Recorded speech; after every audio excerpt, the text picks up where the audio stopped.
That's something we wanted to dive down a little bit deeper on around the topic of negotiation, and just to better understand some of the strategies or tactics or way that you think about offer negotiation. Can you share a little bit more about how you approach that part? Because I feel like that's high stakes, that's tricky, Yep. And it also kind of feels like it could be emotional and tense. Like to me, that seems like where a lot of conflict could be, or turning Yep. people off.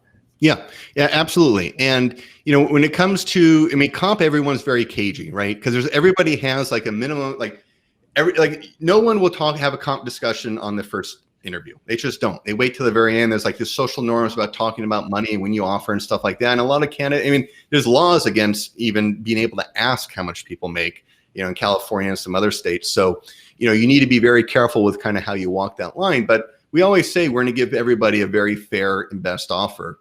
And then, the question is what happens after they take that job and what's the growth potential?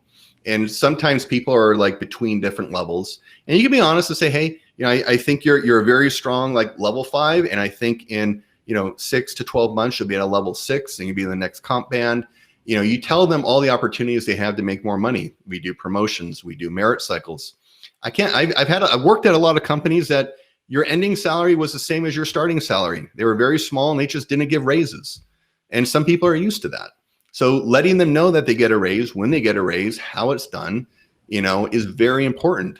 And all these things you get for free. You're already giving the raises, right? Let's use it to close. Same with promotions, right? Let them know the opportunities. If you have 2 times a year or whenever you're ready to get a promotion, you can get promoted. And this is the process. And tell them, we promote people all the time. Is very common. There's no quota on getting to a certain engineering level. I want everyone to get promoted. And in fact, if you don't get promoted, I may worry, right? And then they're like, oh, okay, I feel like I have growth, right? And also on projects, you let them know, and I tell everybody, from a career standpoint, I say, you always want your influence to be growing over time. And, I let them know that your influence can grow here by doing certain projects in it. And that goes a long way.